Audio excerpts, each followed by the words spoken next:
반갑습니다. 저는 태생SN의 김두창 과장이라고 합니다. 자, 오늘 발표드릴 내용은 저희 올해 진행됐던 CA 컨퍼런스 때 발표했던 자료인데요. 그때 이제 참석 못하신 분들을 위해서 한 번 더 비슷한 내용으로 좀 진행을 해보도록 하겠습니다. 주제는 수소차 산업에서의 구조 해석적 접근 방안이라는 주제로 준비를 해봤고요. 약 한 30분 정도 진행을 할 예정입니다. 목차는 다음과 같습니다. 일단 이 발표 자료에 대한 개요를 설명드리고요. 현존하는 전기차의 종류를 한번 쭉 살펴보고 국내 수소차의 현황에 대해서 한번 살펴보고요. 그다음에 이러한 수소차를 대상으로 하는 어떤 구조해석적인 접근 방법으로서 어떤 안전성 테스트를 위한 시뮬레이션, 그다음에 개발 비용을 절감하기 위한 시뮬레이션, 그다음에 설계를 표준화하기 위한 그런 시뮬레이션, 즉 이제 설계 표준화에 의한 편의성에서 어떻게 시뮬레이션으로 그런 부분들에 반영을 할 수 있는지 살펴보고 또 결론을 말씀드리도록 하겠습니다. 자, 개요입니다. 현재 전기차 보급률이 세계적으로 급등을 하고 있는데요. 각 나라별로 향후 전망을 한번 살펴보겠습니다. 자, 첫 번째로 한국입니다. 한국은 현재 정부에서 2022년까지 전기차 35만 대, 수소차 1.5만 대를 보급할 예정이고요. 역시나 하이브리드 차 역시도 124만 대의 보급을 목표로 하고 있습니다. 추가적으로 2020년까지 급속 충전소 3,000기를 설치할 예정이고 2040년까지 수소를 충전할 수 있는 수소 스테이션을 전국에 1,200개소 설치를 할 예정이라고 합니다. 자, 저희 한국이 어떻게 보면 수소차는 좀 앞서 나가고 있는데요. 다른 나라들도 한번 살펴보겠습니다. 자, 일본, 중국, 인도, 독일, 영국, 그다음에 노르웨이. 이 전기차 또는 친환경차를 좀 포커싱을 하고 있는 주요 국가들을 한번 쭉 나열을 해봤는데요. 일본도 역시나 전기차나 수소차 보급에 대해서 조금 어떤 정책을 크게 좀 펼치려고 하고 있고요. 특히나 이제 좀 특이사항은 노르웨이, 영국, 인도를 한번 보시면, 자, 인도 같은 경우는 2030년까지 전기차를 판매를 100%로 하겠다를 목표로 하고 있다고 합니다. 뿐만 아니라 영국은 2040년까지 뭐 전기차든 내연기관이든 똑같이 진행을 하다가 2040년 이후로는 내연기관 판매 자체를 아예 중지를 시킨다고 하고요. 그리고 노르웨이도 마찬가지로 2025년부터 친환경 차량만 판매를 하는 어떤 친환경 차를 위한 정책들이 굉장히 급격하게 발생을 하고 있는 것을 알 수가 있고요. 한국 역시도 거기에 발맞춰서 이런 정책들이 쭉 나오고 있는 그런 상황입니다. 자, 이 표를 보시면 아시겠지만 아직까지도 전기차 또는 친환경차는 조금 이르지 않냐라는 그런 인식이 조금 바뀌었으면 하는 차원에서 이런 자료들을 좀 준비를 해봤고요.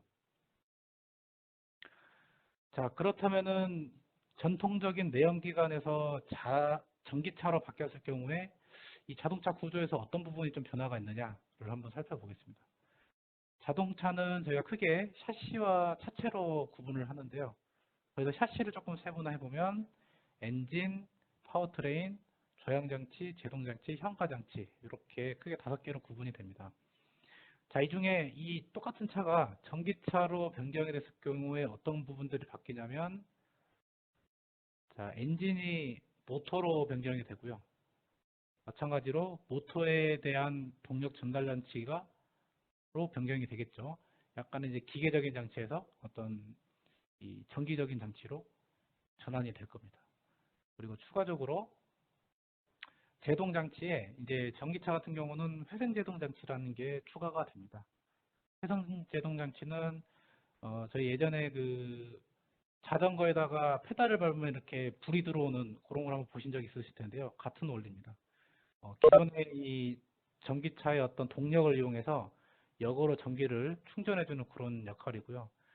전기차의 전비를 늘려주는 그런 역할을 하고 있습니다.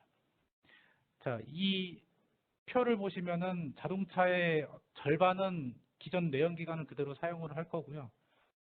나머지 절반은 지금 보신 것처럼 조금 큰 변화가 필요한 부분으로 보이시죠? 자, 그래서 이제 여러 가지 부분들을 좀 살펴보겠습니다. 자, 내연기관 부품을 주로 생산하는 업체들을 한번 보면 이제 엔진이나 동력 전달, 그 제동 장치에 대한 부분들이죠. 자, 전통적으로 내연기관 자동차 부품을 생산하고 판매하는 회사는 분명히 타격이 있을 수 있을 겁니다.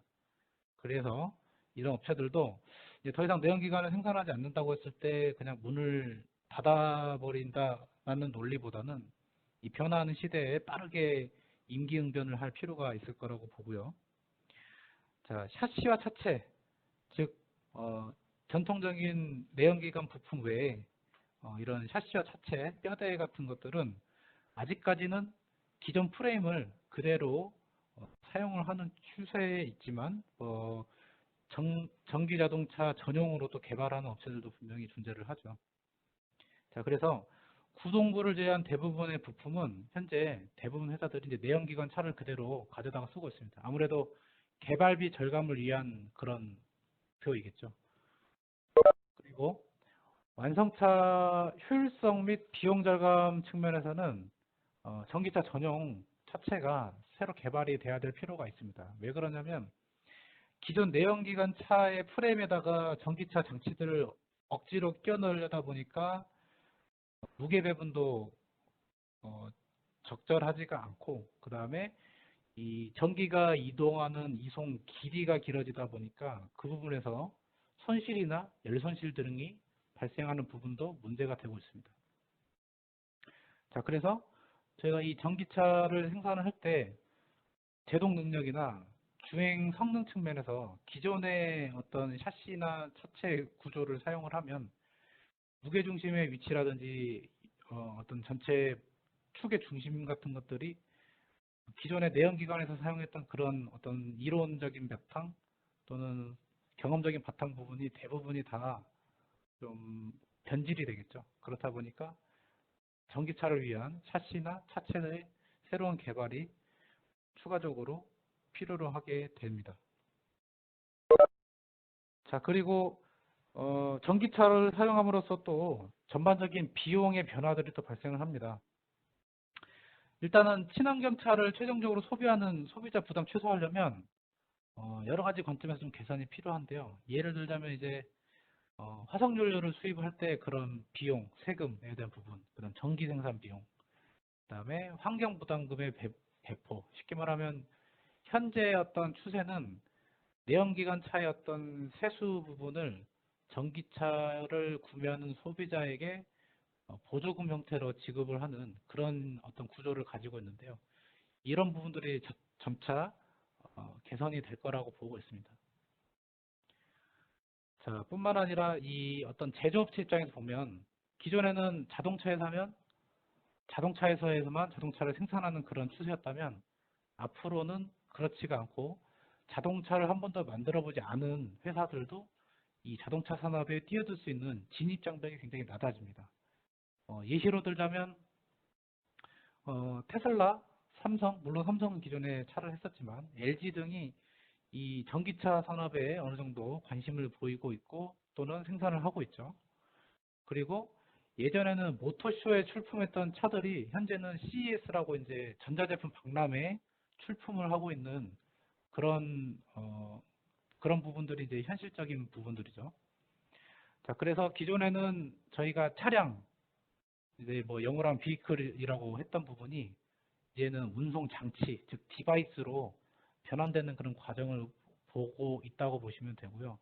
그렇다 보니 이제는 이런 운송 수단이 어떤 자동차군이라기보다 일종의 전기장치 또는 전자제품으로 취급이 되고 있는 그런 부분들이 이제 현실입니다.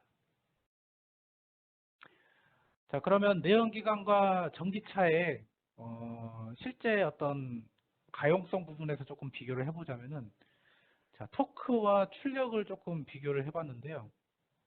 자, 전기차하고 내연기관 한번 비교했을 때, 내연기관은 엔진의 회전수가 특정 구간에 도달해야 이제 토크에 대한 어떤 성능이 일정해지고 연비가 좋아집니다. 반대로 모터는 낮은 회전수에서도 높은 토크를 출력할 수 있는 반면에 변속기 같은 장치들이 이제 필요가 없죠. 자, 그래서 이제 내연기관은 엔진 회전수가 증가함에 따라 고출력을 발생시킬 수 있지만 일정하지 않다는 그런 단점이 있고요. 전기 모터는 엔진 회전수에 따른 출력값 상승에 한계가 있습니다. 즉 어느 정도 속도 이상이 되면 이 출력에 대한 부분이 내연기관이 훨씬 좋다라고 이제 볼 수가 있는 거죠. 자, 이런 어떤 성능에 대한 비교를 해보자면 아무래도 전기차가 적합한 차종이 있을 거고 내연기관이 적합한 차종이 있을 겁니다. 이제 여기서 말하는 차종이라는 거는 사람들이 타고 다니는 승용차도 있겠지만 뭐 트럭도 있고 덤프 트럭도 있고 버스도 있고 차의 종류가 굉장히 다양하죠. 버스나 어떤 덤프 트럭들이 이 낮은 회전수에서 높은 속도를 낼 필요는 없겠죠. 그런 차종들은 분명히 출력이 굉장히 좀 중요시 될 겁니다.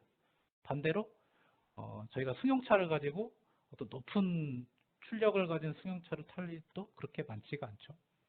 그렇다 보니 내연기관과 전기차는 아무래도 앞으로도 이제 공존을 하는 그런 환경이 구축되지 않을까. 즉 내연기관이 좀 유리한 차는 내연기관으로 개발을 하고 전기차가 좀 더 유리한 차는 전기차로 개발을 하고 자, 이런 어떤 두 축으로 계속 운영이 되는 환경이 발생하지 않을까. 그렇게 유추를 해볼 수가 있습니다. 자, 그렇다면 이번에는 이제 전기차의 종류를 한번 살펴볼 건데요. 자, 전기차는 크게 세 가지로 좀 구분을 해볼 수가 있습니다. 저 이제 아무래도 현대차에서 다양한 전기차를 생산하다 보니까 예시를 현대차 모델로 조금 예시를 들어봤습니다. 첫 번째로 하이브리드 차종이 있고요. 구조는 다음과 같습니다. 이제 직접 충전기를 꽂아서 충전할 수 있는 플러그인 타입이 있고 그냥 일반 하이브리드 타입이 있죠. 둘 다 어쨌든 엔진이 들어가지만 모터를 사용한다는 측면에서 이렇게 분류를 해봤습니다. 그 다음에 코나 전기차인데요. 보시다시피 완전 전기차죠. 모터로만 운영이 되는 완전 전기차가 있고요. 그 다음에 최근에 이슈가 됐던 넥소 수소차입니다. 수소차. 수소차도 엄밀히 따지면 전기차로 구분이 됩니다. 근데 이제 차이는 일반 전기차는 배터리를 싣고 다니면서 모터를 운영하는 방식이고 넥소는 이제 배터리는 최소화하면서 자체적으로 수소에 의해서 전기를 생산해서 모터를 구동하는 그런 방식을 가지고 있습니다. 자, 이런 것들은 이제 장단점이 분명히 있겠죠. 아무래도 이제 완전 배터리 차는 충전 시간의 어떤 한계, 1시간 또는 뭐 6시간 이렇게 충전을 해야 되는 그런 한계 부분들이 있고요. 수소차는 아무래도 이제 수소 인프라라든지 자동차의 가격 등이 좀 단점이라고 볼 수가 있겠죠.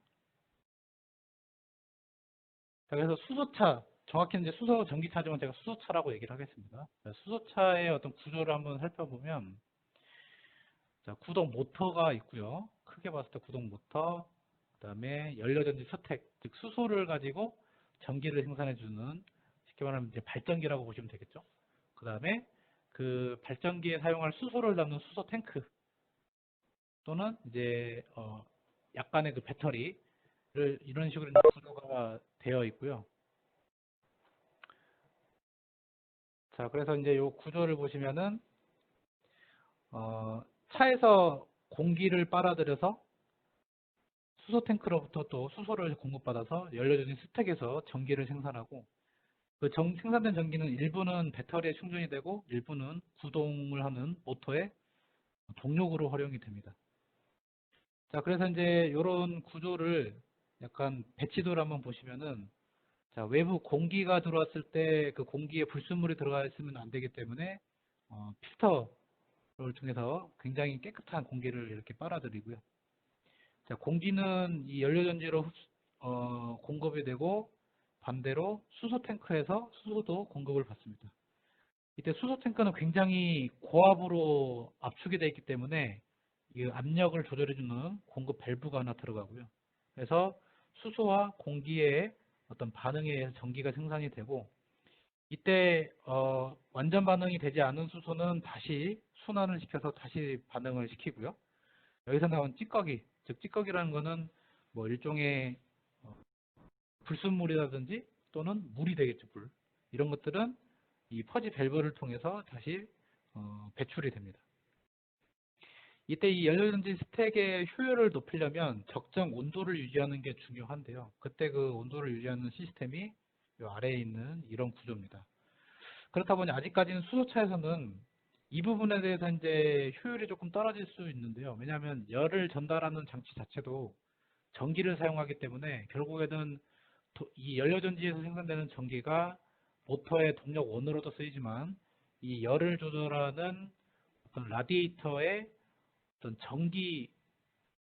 라디에이터를 이제 운용하기 위한 전기로도 사용이 되기 때문에 이 열 관리를 어떻게 잘 해주냐에 따라서 이 수소차의 효율이 급격하게 떨어질 수도 있고 굉장히 상향될 수도 있겠죠.